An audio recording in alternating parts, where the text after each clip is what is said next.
Good morning students. आज का अपने विषय में आपकी क्लास में बिल्कुल एक नई चीज है 11th के सिलेबस में, स्वर लिपि। आज का वीडियो स्वर लिपि के बारे में बताने के लिए है कि स्वर लिपि क्या चीज होती है। और आपके सिलेबस में शामिल जो 4 राग हैं उनमें से एक राग की स्वर लिपि करवा रहा हूँ आज, राग भीम पलासी। स्वर लिपि क्या होती है कि जैसे प्राचीन समय में जो लोग अपने गीत गाया करते थे, तो उन गीतों को आगे वाली पीढ़ी तक पहुंचाने के लिए आज कल की तरह इस तरह की साइंस ने प्रगति नहीं की थी कि अपना गाना रिकॉर्ड करके छोड़ दें और आने वाली पीढ़ियां उस गाने को सुन सके। उस वक्त साइंस इतनी डेवलप नहीं हो पाई थी, इसलिए उन लोगों ने क्या किया, अपने गानों को, तो अपने गाने में जो स्वर प्रयोग किए जाते हैं उन स्वरों को उनकी ताल के साथ कागज के ऊपर लिख दिया था। अर्थात हम आज से 500 साल पुराने, 400 साल पुराने जो गायक जो गीत गाते थे उनकी आवाज तो हम सुन नहीं सकते, लेकिन वो क्या धुन यूज करते थे और वहां पर क्या शब्द प्रयोग किया करते थे, कौन सी ताल प्रयोग करते थे, वो हम आज भी हूबहू गा सकते हैं। वो किस माध्यम से कि उसमें रिकॉर्डिंग सिस्टम नहीं होता था, इसलिए वो क्या करके गए हैं, वो लोग अपने स्वरों की एक लिपि बनाई, समझ गए, लिपि बना करके उसको कागज पर उकेरा गया, कागज पर लिखा गया और कागज पर लिखकर छोड़ गए ताकि आने वाली पीढ़ियां उस धुन को समझ सके और फिर दोबारा उस धुन को गा सके। अर्थात कागज पर किसी भी गाने की धुन लिखी जा सकती है, वो किसके माध्यम से, स्वरों के माध्यम से। जो हमारे पास सरगम के 12 स्वर हैं टोटल मिलाकर के, नाम के अनुरूप तो 7 स्वर हैं, लेकिन काम के अनुसार 12 स्वर प्रयोग किए जाते हैं। उन 12 स्वरों को लिख करके कागज पे चले गए, किसी भी गाने की धुन को लिख करके चले गए, जबकि आप अच्छी तरह समझ सकते हैं कि धुन को लिखा नहीं जा सकता, लेकिन उन्होंने स्वरों के माध्यम से लिख के दिखा दिया। तो जो गीत थी, जो बंदिशें थी, उसको बंदिश कहा जाता है, जो लिखी जाती थी कि फिक्स ताल है, इस ताल में ये गाना गाया जाएगा, तो बंदिश बन जाती है। कोई भी गाना जिसकी ताल फिक्स हो और उसके बोल फिक्स हो और कहाँ उसको गाना शुरू करना है, कहाँ समाप्त करना है, वो बंदिश कही जाती है। इसलिए आपके सिलेबस में 4 राग है, उनमें से हम राग भीम पलासी की स्वरलिपि का सिर्फ सथाई करवा रहा हूँ। इससे अगले वीडियो में इसका अंतरा करवाया जाएगा। तो ये क्या है, इसमें स्वरलिपि में राग भीम पलासी, राग भीम पलासी। राग भीम पलासी में क्या गाया हुआ है, राग भीम पलासी में गाया है द्रुत ख्याल, द्रुत ख्याल, जिसे दूसरी भाषा में छोटा ख्याल भी कहा जाता है, छोटा ख्याल। अब इसके लिए यहाँ पे हमें इसकी पूरी डिटेल देनी पड़ेगी। स्वर लिपि तो विलंबित ख्याल की भी हो सकती है, ध्रुपद की भी हो सकती है, दमार की भी हो सकती है, लेकिन यहाँ ये देना पड़ेगा स्वर लिपि तो है, लेकिन किस चीज की है, द्रुत ख्याल की है। ये शैलियां हैं, इसको छोटा ख्याल भी कहा जाता है। साथ में कौन सी लय प्रयोग की गई इसमें, इसमें ताल कौन सी प्रयोग की, इसमें ताल प्रयोग की गई है, 3 ताल प्रयोग की गई है। और 3 ताल का क्या खासियत है, 3 ताल कौन सी लय में बजाई जा रही है, इस गाने में 3 ताल तीनों लय में बजाई जाती है। इसमें विलंबित लय में बजाई जाती है, मध्य लय में बजाई जाती है, द्रुत लय में भी 3 ताल बजाई जाती है। इसमें किसमें प्रयोग की जाएगी, इसमें लिखना पड़ेगा मध्य लय। ये राग का पूरा इतना विवरण होगा। अब इसमें कौन सी लाइनें हम गा रहे हैं, कौन सी लाइनें गा सकती हैं, उस गाने की लाइनें का बोल बोल लिखी जाएगी, वो लाइनें लिखी जाएगी, जिसको कहा जाता है सथाई। सथाई जहां से गाना शुरू होता है वो स्थाई क्या है, इसमें भज मन, भज मन निस, भज मन निस दिन श्याम सुंदर, ये इस गाने की पहली लाइन है। और दूसरी लाइन है इसमें भज मन निस दिन श्याम सुंदर, ये इस गाने की पहली लाइन है। दूसरी लाइन इसमें क्या बनेगी, सुख, सुख सागर, सुख सागर हरि श्री राधे वर। ये इस गाने की लाइनें हैं। जैसे अपने स्कूल की प्रेयर होती है, सुबह सवेरे लेकर तेरा नाम प्रभु करते हम शुरू आज का काम प्रभु, 2 लाइनें हैं। ये 2 लाइनें क्या कही जाएंगी? सथाई कही जाएंगी।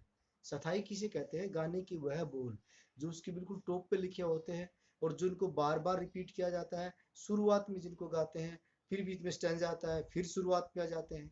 जैसे हम गाते हैं ना, सुबह सवेरे लेकर प्रभु नाम, सुबह सवेरे लेकर तेरा नाम प्रभु करते हैं हम शुरू आज का काम प्रभु, करते हैं हम शुरू आज का काम प्रभु। ये लाइन। उसके बाद हम स्टैंजा गाते हैं, गुरुओं का, ये जो स्टैंजा गाए जाते हैं उसके बाद फिर स्थाई पे आ जाते हैं। तो फिर जो स्टैंजे के बाद जो दोबारा फिर जिस लाइन पे आ जाए उसे सथाई कहा जाता है, उसे मुखड़ा भी कहा जाता है, और देसी भाषा में उसको टेक भी कहते हैं। और अपनी संगीत की भाषा में जो एक्चुअल सही नाम है वो है सथाई, जहाँ पे बार बार आकर के रुका जाए, ठहरा जाए, जिसको दोहरा जाए। तो ये लाइनें सिर्फ इसको सथाई, ये आज स्वरलिपि के माध्यम से बताया कि इन लाइनों को राग भीम पलासी में छोटे ख्याल में 3 ताल के साथ कैसे गाया बजाया जाएगा। तो पहले हम तीन ताल है उसकी मात्राएं लिखेंगे। कैसे?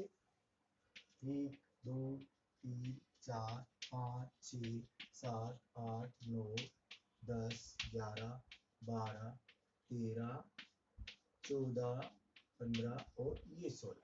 अब इसके 3 ताल की तरह इसके पार्टीशन कर लिए जाएंगे। इस तरह चार मात्राओं के पार्ट्स इसमें 4 मात्राओं के हिसाब से इसको बांट लिया जाएगा। बिल्कुल 3 ताल का ही पैटर्न बनाना पड़ेगा। ऊपर से इसको बंद कर दिया जाएगा। फिर इसके बाद इसमें ये स्थान सम का, ये दूसरी ताली, ये खाली, ये तीसरी ताली, और यहाँ पे लाइन हम ऐसे खींच देते हैं ताकि सुंदर लगे। और यहाँ कोने पे लिखा जाएगा सथाई। और अब इसके बाद इसके बोल लिखने शुरू होंगे। गाने वाला कहाँ से शुरू कर रखी है? उन्होंने 9वीं मात्रा से शुरू कर रखी है। कौन सा स्वर है वो इसके साथ लिखा जाएगा। इसमें ग ग रेशा नीशा गा, यहाँ पे लिखा जाएगा ग ग रे शा नी सा गा, ये हो जाएगा। साथ में इतना लिखने के बाद पहले हमें पता होना चाहिए भीम पलाशी राग में कौन कौन से विकृत स्वर प्रयोग किया जाता है। विकृत स्वर इसमें प्रयोग किया जाते हैं ग और नी। ये स्वर जहां भी प्रयोग किए जाएंगे इनके नीचे लेटी हुई रेखा का प्रयोग करेंगे, अर्थात ये कोमल स्वर इस राग में प्रयोग किए जाते हैं। इसलिए इसमें क्या करेंगे? ग कोमल, नी कोमल, नी सा ग, ये भी ग है, इसको भी कोमल कर देंगे। साथ में ये इसका क्या हो जाएगा? मंद्र शब्द का स्वर ग ग रेशा नीशा गाम। इसके बाद इसके नीचे ये सभी लाइनें लिखेंगे। ऊपर वाली क्या आएगा? भ ज म न भज मन। ये लाइन क्या मतलब? भज मन में ये शब्द बोलने हैं, ईश्वर के साथ बोलने हैं। भज मन निस निस दी न। इसको हमने इस दोहे को अलग अलग बिखेर के रख दिया। अलग अलग स्वर के नीचे कौन सा स्वर हम उसमें गाते वक्त प्ले करेंगे और उसके साथ कौन सा बोल बोलना है इस दोहे का। भजमन निस्दिन, आगे वाली लाइन क्या आएगी? पैर डैश डैश, और ये इसमें पै, फिर आगे ये पै स्वर ही है, फिर आगे पै नी ध पै नी, इसमें कोमल। इसके नीचे लाइन लिखेंगे भजमन निस्दिन श्याम, यहाँ से और या, ये 2 स्वर हो गए आ की मात्रा। इसलिए आगे वाली जो दूसरी मात्रा है उस पे अवग्रह आएगा, इस पे भी अवग्रह आएगा। और श्याम, अर्थात इस पूरे विभाग में इन स्वरों पर श्याम स्वर बोला जाएगा। भजदिन भजमन निस्दिन श्याम सुंदर, ये सुंदर आ गया। पै के नीचे सु आएगा और ऊपर अनुस्वार, अनुस्वार होने की वजह से गुरु हो जाती है। आगे वाली मात्रा खाली, भजमन निस्दिन श्याम सुंदर। हमारी एक लाइन पूरी हो गई। ग ग रेशा नीशा गामा पा पा पामा पानी धापा, ग ग रेशा नीशा गामा पा पा पामा पानी धापा, भजमन निस्दिन श्याम सुंदर। अब दूसरी लाइन के जो बोल है सुख सागर हरि श्री राधेवर, इसमें इसको फिर शुरू किया जाएगा यहाँ से मैं पे सा, ये तार सप्तक के स्वर है। मैं पे सा, और इससे आगे वाले स्वर नी ध पे में, नी ध पे में, नी को कोमल। ये आगे वाली लाइन आ गई कौन सी? सुख सागर वाली। इसके नीचे आएगा सुख, सु और ये ख, अलग अलग स्वरों के नीचे है सुख। इसके नीचे आएगा सा, आ की मात्रा है इसलिए अवग्र आएगा, क्योंकि ये सा स्वर, ये जो सा है सागर, इन दोनों स्वरों पे कवर किया जाएगा, दोनों स्वरों तक आ की आवाज चलेगी, आलाप बनता चलेगा सा ग रे, और यहाँ पे आएगा हरी। अब यहाँ आ जाएंगे नी ध पे ग ग रे, यहाँ पे नी ध पे, ये दोनों कोमल, नी ध पे ग ग रे शा, ये दोनों कोमल। अब इसके नीचे जो बचे हुए स्वर रहेंगे, इसमें कहाँ तक आ लिए हम? हरी तक आ गए थे, श्री राधेवर इस तरफ आ जाएगा। इसमें यहाँ इसके नीचे आएगा श्री, गुरु है इसलिए खाली श्री रा, ये फिर धे, यहाँ आया ये खाली, ये व, ये हो गया हमारा, क्या होगी ये पूरी एक हमारी स्थाई हो गया राग भीम पलासी की। ये हमने सथाई बिल्कुल कंप्लीट तैयार कर दी, सथाई सथाई।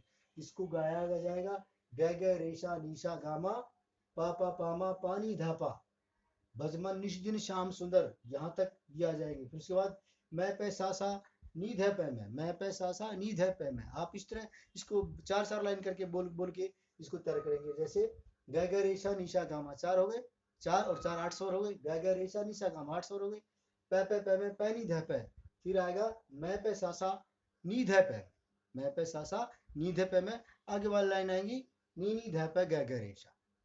इनके नीचे इन शब्द दोहे की लाइनें सेट करनी पड़ती हैं, और कहा जहां पर आ की मात्रा हो और बड़ी ई की मात्रा हो, साथ में आ की मात्रा, बड़ी ई की मात्रा, और साथ में ऊपर बिंदु हो। तो ये जो जिन स्वरों के साथ ये मात्राएं प्रयोग की गई हो, उससे आगे वाले स्थान पे अवग्र आएगा, क्योंकि ये गुरु मात्राएं हैं, बड़ी मात्राएं। जैसे यहाँ पे आया इस दिन श्याम, ये आ की मात्रा, इसलिए आ की मात्रा कहाँ तक लेके गई? इन 3 स्वर तक, पै पै पै, पै स्वर ही प्रयोग किया गया, पै स्वर पे ही रुके रहे, और श्याम ऐसे बोला गया, और मैं बोला गया मैं स्वर पे। सुंदर में पै से नी तक सुस्वर प्रयोग किया गया, पै से नी तक सुंदर शब्द का ये स्वर, ये उच्चारण प्रयोग किया गया है, सुंदर है। तो ये अनुस्वार पुकारा गया, इसमें पै और नी 2 स्वर प्रयोग किए गए।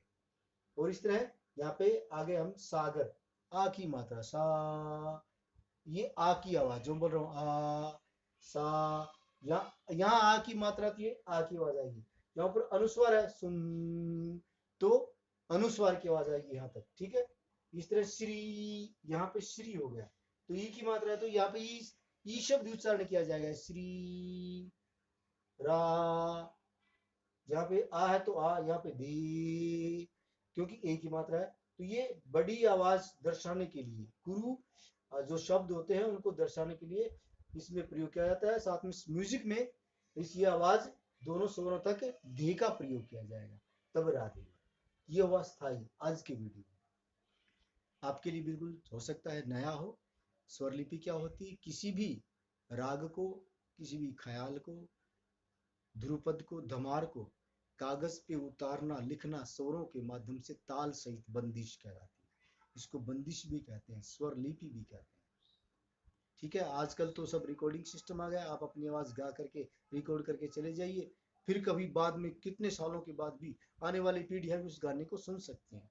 आज साइंस ने बहुत ज्यादा प्रगति कर ली, उस वक्त साइंस नहीं थी, तो जो संगीतकार बुद्धिमान थे उन्होंने उनका ये तरीका निकाला कि गाने को संभाल कर, उस धुन को कैसे संभाल कर रखा जाए कि आने वाली पीढ़ियां भी उस धुन को समझ सके। उसका तरीका ये है, इन स्वरों को लिख के दिया। इन स्वरों को हम हारमोनियम पर, कीबोर्ड पर, सिंथेसाइजर पर जब प्ले करेंगे, इन्हीं स्वरों को दबा दबा करके, तो वही ट्यून निकलेगी जो इस गाने की धुन थी कभी, जो हमें पता नहीं, वो इन स्वरों के माध्यम से पता चल जाएगी। साथ में इस ताल के साथ उसको प्ले करेंगे, इन शब्दों को इन स्वरों पे सेट करके गाएंगे तो वही छोटा ख्याल एज इट इज उसकी धुन होगी, और वहीं से खाली से सम से खाली तक जो भी जहाँ ठहराव है वो पूरा एज इट इज आएगा, जैसा प्राचीन समय में आज से 400-500 साल पहले लोग गाते थे।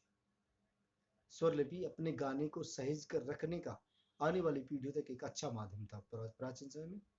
आज तो हमने राग भीम पलासी की स्वरलिपि का स्थायी किया है। अगले वीडियो में हम राग भीम पलासी का अंतरा करेंगे। आप इसको पढ़िए भी और इसको सुनिए भी और देखिए भी, फिर साथ में नोटबुक में स्वरलिपि में साथ में आपको बना के भेज रहा हूँ फोटो के माध्यम से, उसको भी पढ़िए, तब दोनों चीजें याद। धन्यवाद।